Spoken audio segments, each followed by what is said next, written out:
Hello, I'm Anthony Hobbs, and this is my review of Rogue One, A Star Wars Story. Yes, the film released in December of 2016.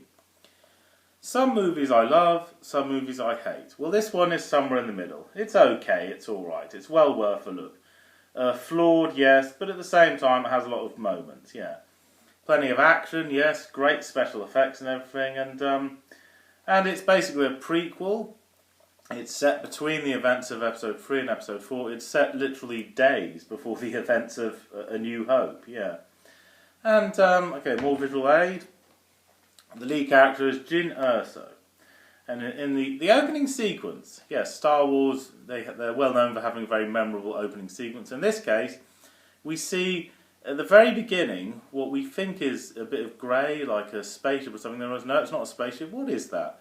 It's the rings going around a planet. Oh, that's what it is. Okay, yeah. So, different camera angles and stuff.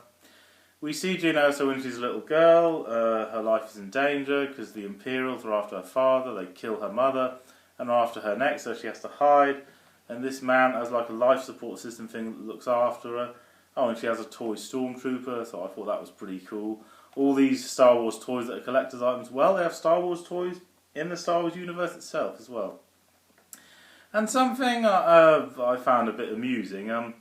It's basically John Williams does not do all the main music in this one. No, at the beginning, when after all the live action stuff, there's no title crawl. No, like the other ones. No, we just see a live action sequence, and then the title comes up, Rogue One, and the new theme just for that little bit sounds very similar to the main theme of Star Crash. That's ironic, yes, Star Crash was made to cash in on the success of Star Wars, and now they have a similar theme. Is that on purpose or by accident? I really don't know.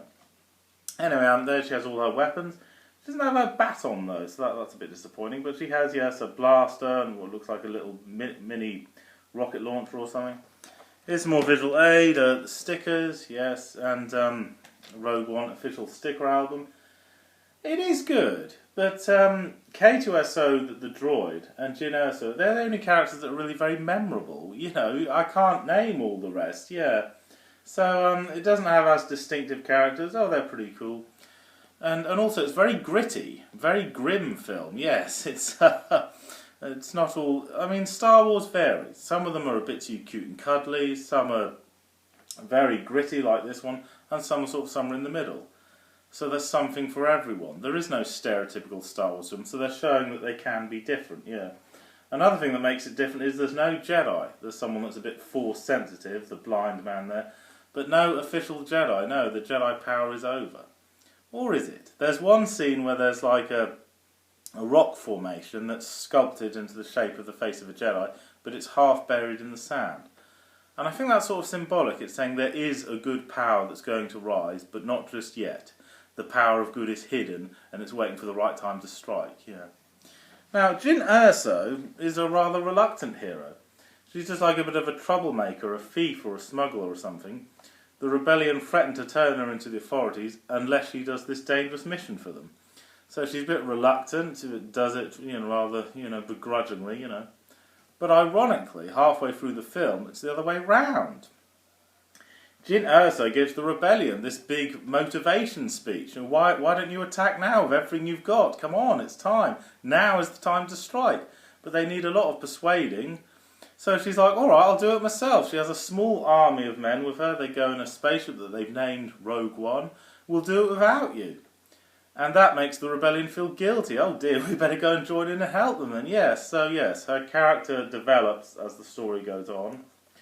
Basically because her father was killed by the Imperials. He died for what he believed in, and that gives her the edge, the motivation to give it all she's got. And spoiler alert, all the lead characters die at the end, which is very sad. I did not see that coming. When Return of the Jedi was made, the Han Solo actor, he suggested, why don't we have Han Solo die? To show the cost of fighting for good. But George Lucas refused. He said because when he was a child, it really upset him when a lead hero died in a film. Well, George Lucas has sold it to Disney, so they can do pretty much whatever they like. Yes, okay, so, yes, to the extreme, all the lead heroes die at the end. It's very sad indeed, yeah. I suppose I have to mention the CGI. Peter Cushing, who died years ago, they have a different actor playing him with a CGI Peter Cushing face, which is very good indeed. I didn't realise it was CGI. I thought it was prosthetic makeup or something, because I know that Peter Cushing is dead, so it can't possibly be him.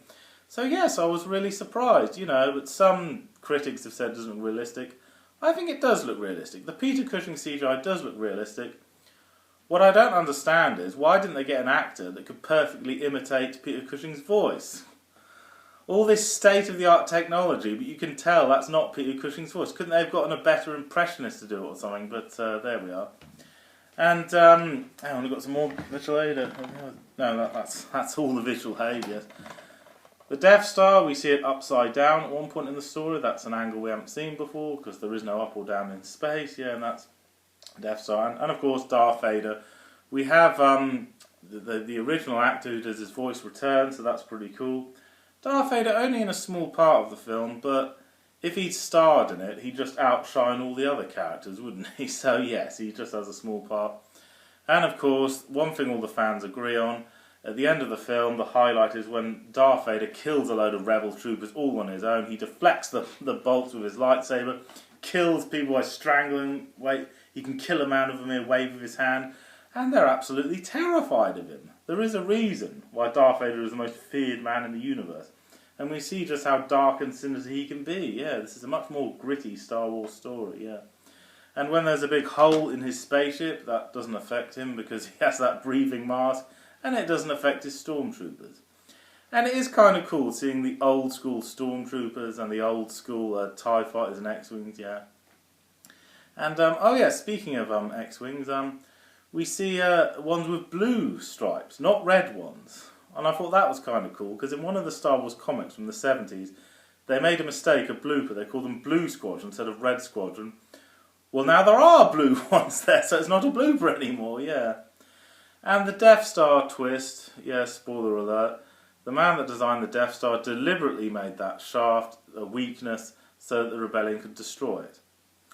But then this sort of creates another blooper. What about all the other men designing the Death Star? Did none of them notice that? Well, it was very, very small, wasn't it? A very small... You'd have to be very observant to see it, yeah. And, okay, criticism time. In this one, there's a scene where the heroes disguise themselves as stormtroopers and, like, Imperials. That's like in the first Star Wars film they did that. They steal an Imperial shuttle and have to get through a force field. That's like Return of the Jedi. But there are also some stuff we haven't seen before, like for instance the U-Wing fighter and the Rogue One shuttle. That's a new kind of Imperial shuttle we haven't seen before, and of course the TIE Striker. So it's a mixture of stuff we've seen and stuff we haven't seen, and of course Death Troopers. Yes, that's something new we haven't seen. So it's different enough and similar enough to be good, and it literally finishes just seconds before the events of A New Hope. So it connects well. Yes, it does a good job connecting. Not the best Star Wars film, but well worth a look. And it's interesting to see the Star Wars saga from a different perspective, yeah. So yes, if you're a Star Wars fan, check it out. And so it's a very headstrong, focused hero, yeah. Okay, thank you for watching. I'm Anthony Hobbs, and I'm never bored.